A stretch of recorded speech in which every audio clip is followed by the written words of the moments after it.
Cedric's got a sour face on right now. What's wrong, Ced? So he's ready. And welcome. Welcome to the show, guys. Welcome to my secret lair. This is the Maxx Super Awesome Comic Review Show. Comic review show. Comic Review Show. Yes, we are here because why not? Change of locations. It's good.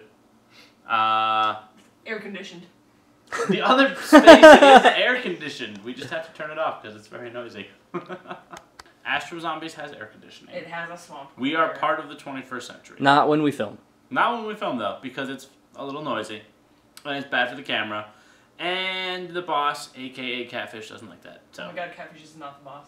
Yeah, no, we took a vote. It was decided today. Yeah, we took a vote. It was Over the coffee? worst kind of vote. I am calling for OCV lost. The Catfish Super Awesome Catfish Review Show. Catfish doesn't even read. Catfish Review Show. He can. Two different things, OVC. I have an idea. Don't Let's be let discriminating. Lapband Bob decide. Yes. Vote. Our Comment number below. one fan, Lapband Bob. You tell us whose show this is.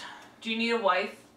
Oh! What do you Fan mean? fiction and I need the- wedding show proposals. I need the. And for my next segment, I will teach you how to make a burrito. Just kidding. All right, let's get down to the brass tacks here because it is August 6th, which makes it a Wednesday, which makes it a Comic new review day. comic book. Thank you. Anyway, it was a really big week for books this week. I read a lot of books that I liked. Not a lot of books that blew me away, so picking a top 5 was a little tricky. I think I lined up some good ones for you, though.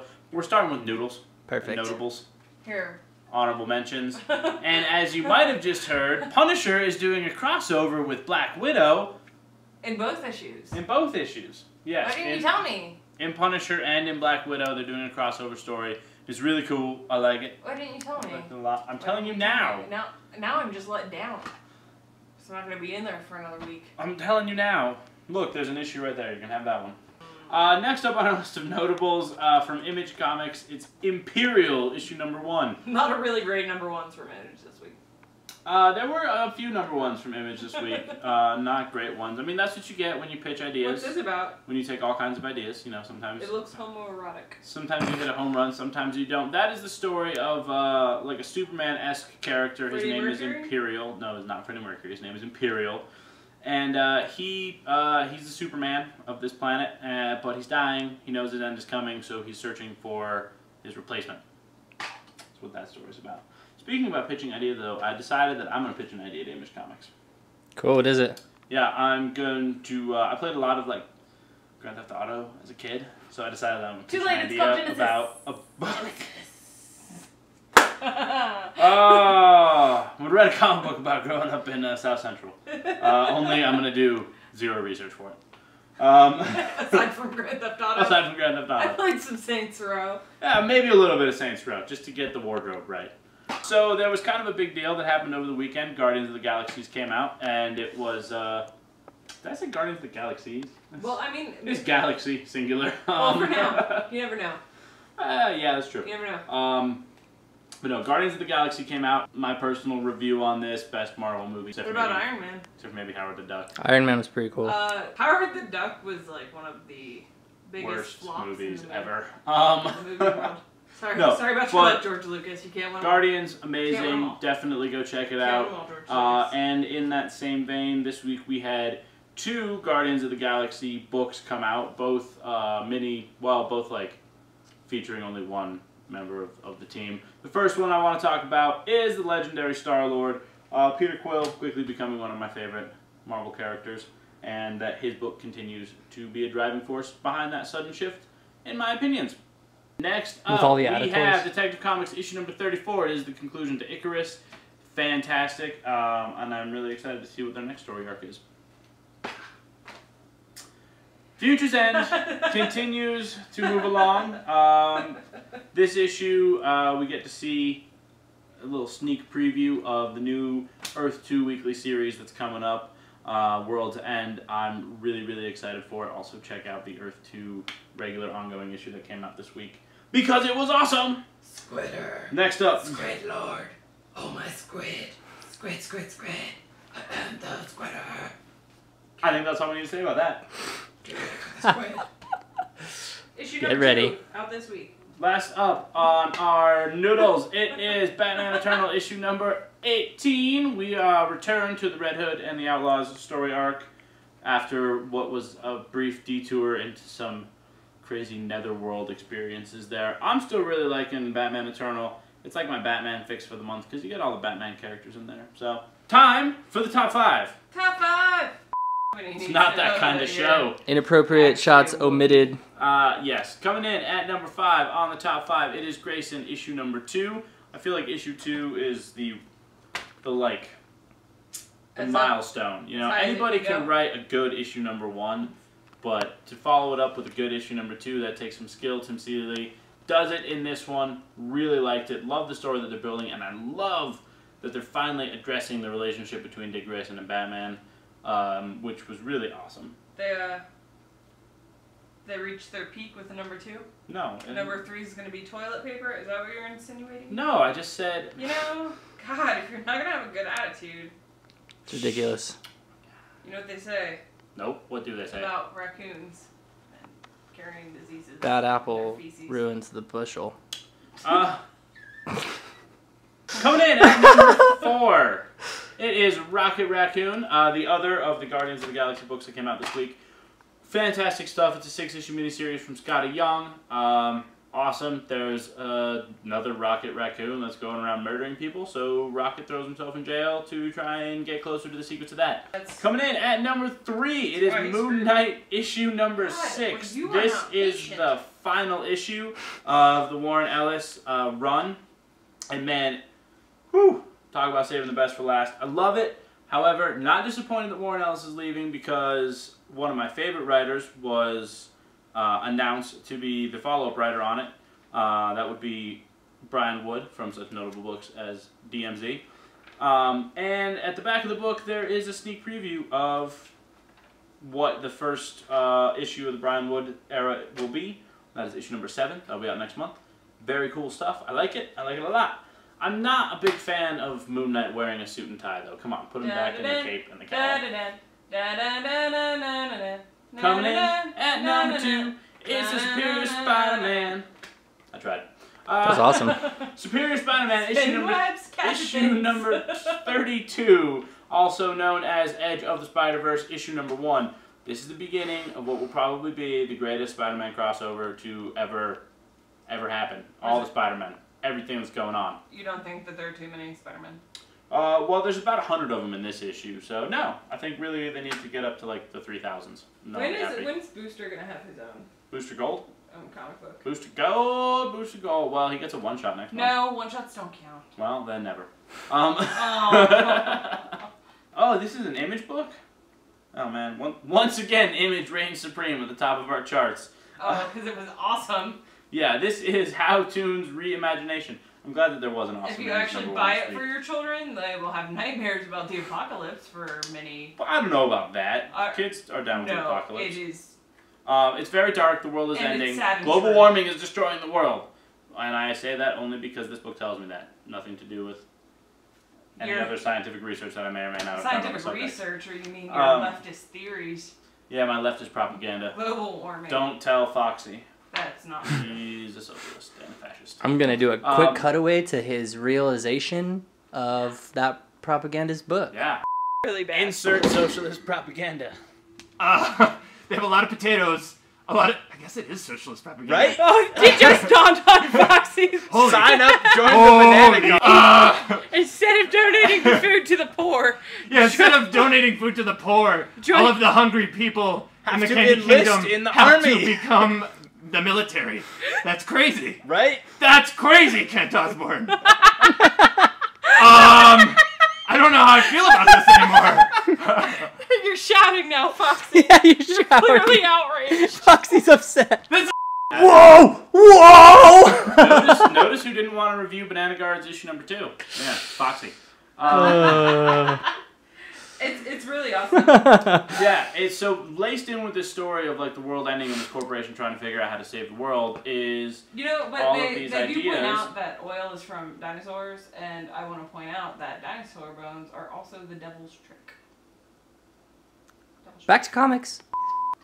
Well, if you want your kids to be prepared for the Armageddon. What is that book about? It's about the Armageddon. Oh. But how to be prepared for it. Weird. But it's also about like how to make awesome things so that your kids can have an imagination and not just rot in front of a computer screen thinking that they know something YouTube. about the world. That is going to do it for our top 5. Stay tuned for some graphic novels because we got a doozy of a week coming up for you in graphic novels. Do we? Yeah? There's like 8 of them over there. No, you gotta look that way. Welcome back to the graphic novel segment. I'm here with my main peoples. On my right, Dogs. this is Ivy. On my left, this is Cedric. They're my favorites. Look at this stack of graphic novels we have here. Told you I wasn't lying. We got a bunch of them.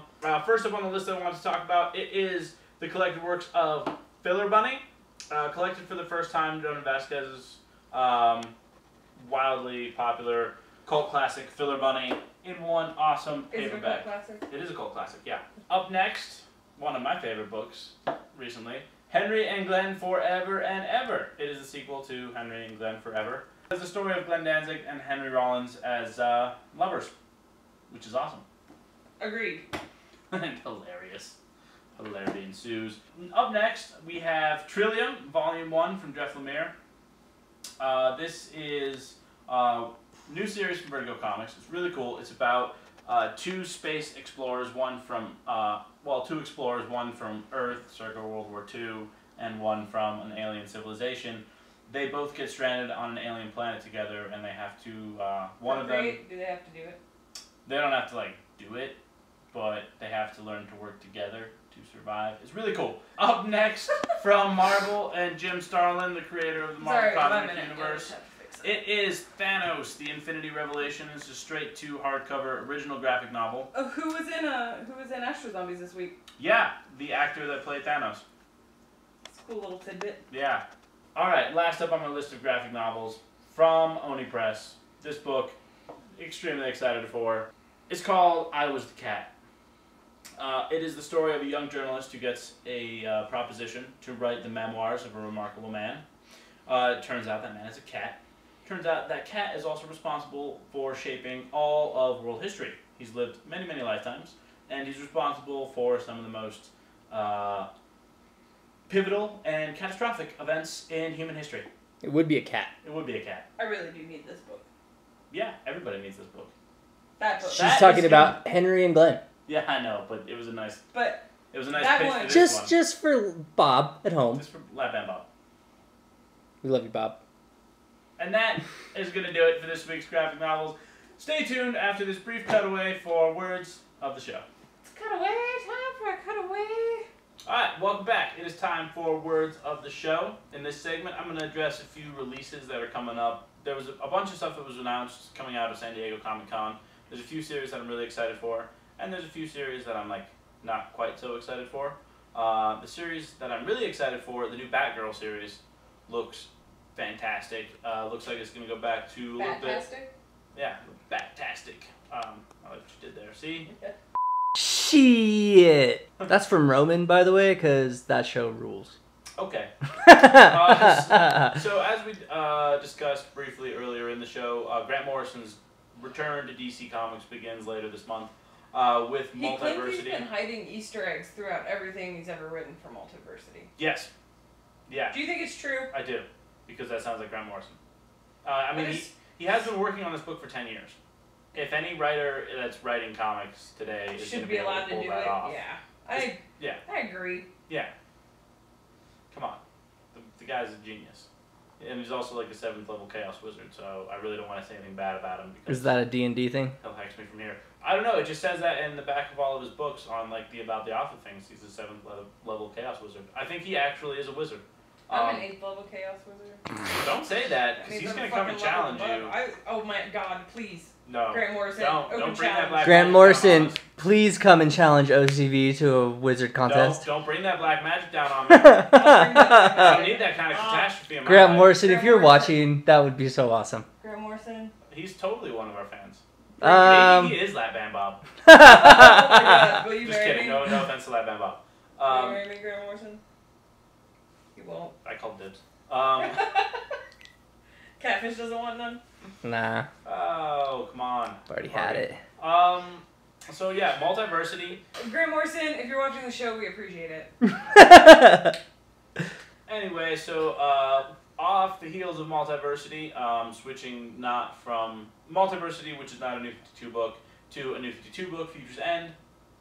Next month in September, all DC titles will be going to Future's End. They will all feature 3D lithographic covers, and all the characters will be set 5 years or more in the future that is ending, which I'm very excited for. And if you've seen some of the covers, some of them, the spoilers have like kind of leaked out. I think they were all announced like last month that you could go up on the DC website and look at them. They look awesome. I'm really excited for them. What are you talking about? Mostly I'm excited for Booster Gold. I quit listening. Oh, those? Yeah. Nice. I don't really care for this one or not. And as far as Marvel goes, things that you should be looking out for, Marvel announced several Star Wars comics that are going to be coming out. The one that I'm most excited for is going to be written by Jason Aaron, who's about to wrap up his crazy, awesome Original Sin crossover event for Marvel Comics. And then he's going to start writing some Star Wars comics. It's just called Marvel Star Wars. I think. What? Yeah, Marvel Star Wars. Time for Star Wars to be put to bed. No. However, I do, my eyebrows were raised a little bit because I was reading some of the synopsis for it, and it's set, but this new series that Jason Aaron is going to be writing... Is Jar Jar in it? Because then I want nothing to do with it. It's set between A New Hope and an Empire Strikes Back, character. which I thought was weird because Brian Wood just finished a series on Star Wars that was set between A New Hope and an Empire Strikes Back. So what are you trying to say about Jar Jar Binks? That he will probably... What's up, Jar Jar? Is that how he talk? Probably. Does that how he talk? You talk really pretty, OBC. Jar Jar Binks? That's why we keep you around. No Jar Jar Binks. Although I will say he's probably better than the Ewoks. Yo, where's the show? Can we plug the new Toy Trauma movie? You know what? I really like the Ewoks because of the animated. I had to take that. Yeah, that animated Ewok. Because I couldn't give a about Star Wars when my mom was watching it. I like Indiana Jones better. Should we cut away to that Music Ground commercial? No. But we'll show, man. There's an Indiana Jones Music Around commercial? Yeah, we remade it. We made it. You're going to have to watch it when we're done. That sounds awesome. Well, I have things to do now, apparently. So that's going to do it for this week's episode of Max's Future Awesome Comic Review Show. Thank you for bearing with me. I couldn't stay away from these lovely hounds right here. I had to come see them. They're my new foxies. Hear that, Foxy? Yeah, you've been replaced, Foxy, with real animals. They're cleaner. They're cleaner than Foxy. They are. They are much cleaner than the fox. The fox is filthy. Alright, thank you all for watching this week's episode of the Max's Super Awesome Comic Review Show. Hopefully I will see you all here next week, including you, buddy. I hope we're just going to do it here from now on. Until next time, stay frosty.